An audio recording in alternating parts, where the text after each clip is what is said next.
आउज़ुबिल्लाहिमिनश्शैतानिर्रजीम बिस्मिल्लाहिर्रहमानिर्रहीम। अस्सलाम वालेकुम व्यूअर्स। आज हम ज़ू 302 का मॉड्यूल नंबर 88 डिस्कस करेंगे, that is excretory system in crustacean.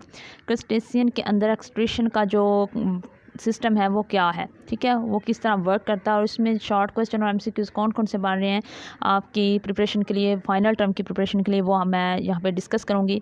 तो 2 एग्जांपल्स हम ऑलरेडी मेटाजोन के डिस्कस कर चुके हैं। आज के हम इस वीडियो में तीसरी एग्जांपल है डिस्कस कर रहे हैं। तो चलिए स्टार्ट करते हैं। क्रस्टेशियंस की एक आम जो एग्जांपल है वो होता है क्रैब। आपको क्रैब का पता ही होगा, क्रैब जो होते हैं, ठीक है, वो क्रस्टेशियन है, ठीक है। अब हमने क्रैब की एग्जांपल को लेकर समझना है कि इनके अंदर एक्सक्रीशन जो होती है वो किस तरह होती है। क्रस्टेशियंस के अंदर बेसिकली सिंपल जो एक्सक्रीशन है, ठीक है, बगैर किसी सिस्टम के, वो कैसे होती है, डिफ्यूजन के ज़रिए। आपको पता है डिफ्यूजन एक सिंपल सा अमल है जिसमें इन द फॉर्म ऑफ गैसेस जो होती हैं वो गिल्स के ज़रिए एनिमल्स की बॉडी से डिफ्यूज़ हो जाती हैं।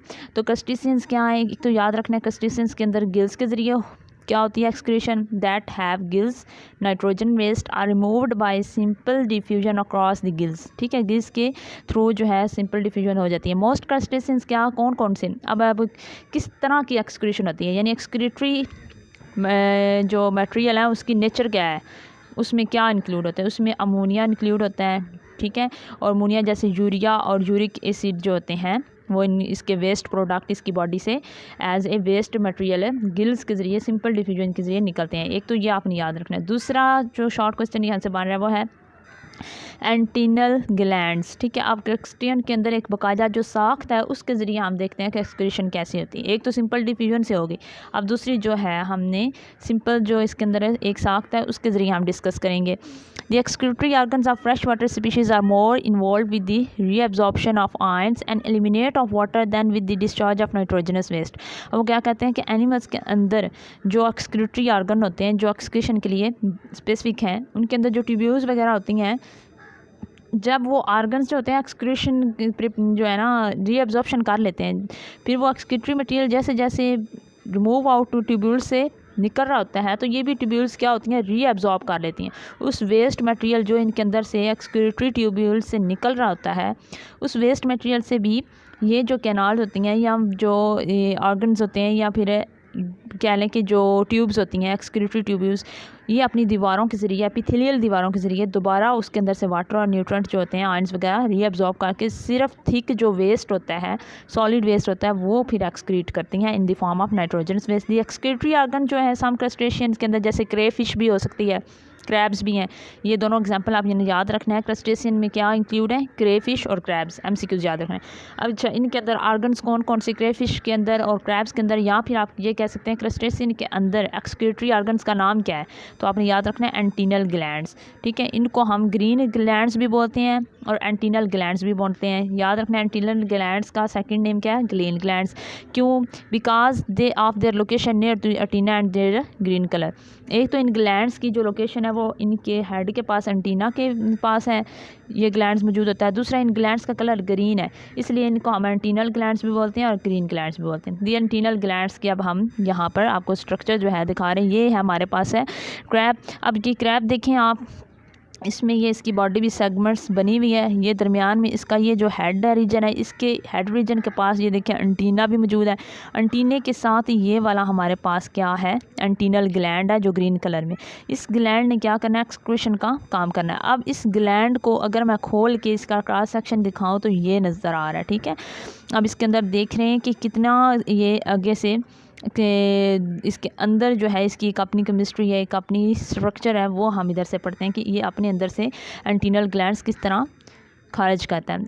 तो पहले तो आपने इसकी लोकेशन याद रखनी है। एंटीनल ग्लैंड्स कहाँ पे मौजूद है, lies in the front end on the both side of oesophagus, ठीक है, गले वाला रीजन है, उसके ऊपर जो हेड के साथ एंटीनल पार्ट है उसके बाद मौजूद है। ये द ग्लैंड जो है ये 2 तरह की हिस्सों में डिवाइडेड है। एक हिस्सा है एंड सैक, दूसरा है लेब्रिंथन, ठीक है, लेब्रिंथ जो है एंड सैक, 2 ये रीजन है जिसमें ये ग्लैंड डिवाइड है। ग्लैंड के 2 पार्ट है।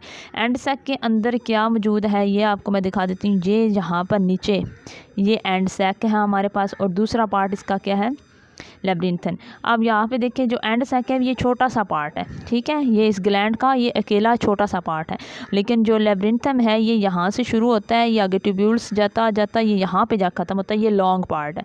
तो जो एंड सैक है इसका काम क्या है, ये एंड सैक क्या करता है, फ्लूइड को इसकी बॉडी से जो फ्लूइड है वो कलेक्ट करके अपने अंदर रख लेता है फिल्ट्रेशन करके।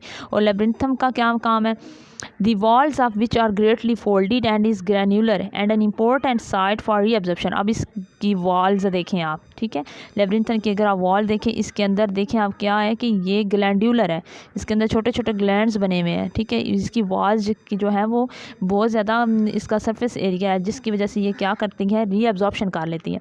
अब ये क्या होगा, ये जो क्रस्टेशियन है इसका यहाँ से ये वाला जो ग्लैंड है, ठीक है, इसका ये इस ग्लैंड का ये जो पार्ट है एंड सैक, ये पूरी क्रस्टेशियन की इस बॉडी से फ्लूइड इकट्ठा करेगा, अपने पास अपनी सैक में लेके आएगा और यहाँ पर फिल्टर कर देगा।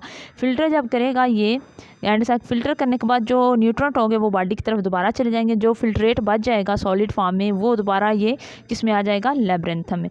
अब लेब्रिंथम का काम क्या है, जो ऑलरेडी सॉलिड फिल्टर हो चुका है उसको दोबारा फिल्टर करेगा, उसके अंदर जो न्यूट्रॉन्ट रह गए हैं, वाटर रह गए हैं, उसको रीअब्जॉर्ब करता जाएगा, जैसे जैसे फिल्टर ये इसकी बॉडी में इसकी साख्त में निकलता जाएगा ना, ठीक है, यहाँ से गुजरता जाएगा, तो ये यहाँ से इसकी ये जो दीवारें हैं ये इस फिल्टर के अंदर से आयंस और वाटर को रीअब्जॉर्ब करती जाएंगी, और सिर्फ एंड पे जो बच जाएगा यहाँ ब्लैडर में आने तक वो रह जाएगा सिर्फ वेस्ट मटेरियल, उसके अंदर आयंस और वाटर जो बॉडी के लिए ज़रूरी है न्यूट्रिएंट के तौर पे वो नहीं होंगी, वो इसने एब्जॉर्ब कर लेनी। फिर ब्लैडर के पास एक ओपनिंग होती है, इस ओपनिंग को हम बोलते हैं एक्सक्रीटरी पोर।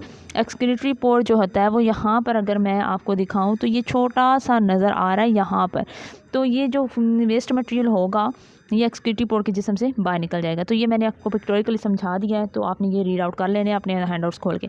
तो नेफ्रिडियन कैनाल क्या थी, नेफ्रिडियन कैनाल एक कैनाल थी that leads into the bladder from the bladder. Bladder क्या है, एक short duct leads to excretory pore. दोबारा उन्होंने इसके भी नाम बता दिया है, तो कि ये जो था एंड सैक थी, इसका काम फिल्टर करना था फ्लूइड को, इसने फ्लूइड फिल्टर करके इसे दिया, लेब्रिंथम ने दोबारा अपनी इस नेफ्रिडियल कैनाल के ज़रिए फ़िल्टर करता गया सॉलिड को, और एंड पे ब्लैडर को दिया, ब्लैडर ने इसको मज़ीद फ़िल्टर करके अपने पोर्स को एक्सक्रीटरी पोर्स के ज़रिए उस फ्लूइड को वेस्ट मटेरियल को जिस्म से बाहर निकाल दिया। तो ये हो गया हमारे पास सिस्टम जो मेन आपने समझना था। The fluid filters into the antennal gland from the homocoel, ये होमोसॉल होता है, ठीक है। The heart exert pressure on the haemolymph which is the main dividing force for interaction. जो हार्ट होता है वो हेमोलिम्फ जो एक फ्लूइड वाली नाली है, ठीक है, हमारे जिस्म में तो वो ब्लड वेसल्स होती हैं ना जो ब्लड को सर्कुलेट और मूव करने के लिए अपने अंदर से गुजारने के लिए इजाज़त देती हैं, इनके अंदर हेमोलिम्फ होता है जो फ्लूइड होता है ना इनका वाइट कलर का in the place of blood, जो ब्लड की जगह होता है उसके ऊपर कौन प्रेशर, हेमोलिम्फ के ऊपर कौन प्रेशर एक्सर्ट करता है, हार्ट, ठीक है। जो इनके हेमोलिम्फ है जिनके अंदर इनके जिस्म का फ्लूइड सर्कुलेट कर रहा है वाइट कलर का जो इनके जिस्म का एज ए ब्लड है, तो उसको ये फ़िल्टर करेगा। मेरीन जो क्रस्टेशियन है उसके अंदर छोटी सी नेफ्रिडियल कैनाल होती है, इतनी ज़्यादा नहीं होती, जो कि यूराइन भी प्रोड्यूस करती है और जिस्म के इंटरनल इन्वायरमेंट को आइसोस्मोटिक भी रखती है, यानी उसके अंदर नाइस जो सोल्यूशन है ऑस्मो रेगुलेशन के ज़रिए वो जो है ज़्यादा होने देती है ना ही कम होने देती है, ठीक है। क्रस्टेशियंस का लास्ट जो है वो नेफ्रिडियल कैनाल इज़ लॉन्गर होती है फ्रेश क्रस्टेशियन में, हमसे कुछ याद रखना है। मैरीन के अंदर नेफ्रिडियल कैनाल ये जो थी ना, ठीक है, ये वाली जो कैनाल थी ना, ये ट्यूब वाली कैनाल, यह मैरीन वाटर के जो इन्वर्टिब्रेट्स हैं उनके अंदर छोटी होती है और जो फ्रेश वाटर होगा उसके अंदर लंबी होती है। ये आपने डिफरेंस याद रखना है एमसीक्यूज़ के लिए। तो ज़्यादा लंबी होगी तो वो सरफेस एरिया ज़्यादा होगा, ज़्यादा सरफेस एरिया होगा, ज़्यादा ट्रांसपोर्ट होगी और जल्दी सफाई इनकी होगी और वेस्ट मटेरियल जिस्म से बाहर निकलेगा। तो आज की टॉपिक की इतना ही था। नेक्स्ट मॉड्यूल 89 नेक्स्ट वीडियो में डिस्कस करूँगी। मुझे दीजिए इजाज़त। अल्लाह हाफिज़।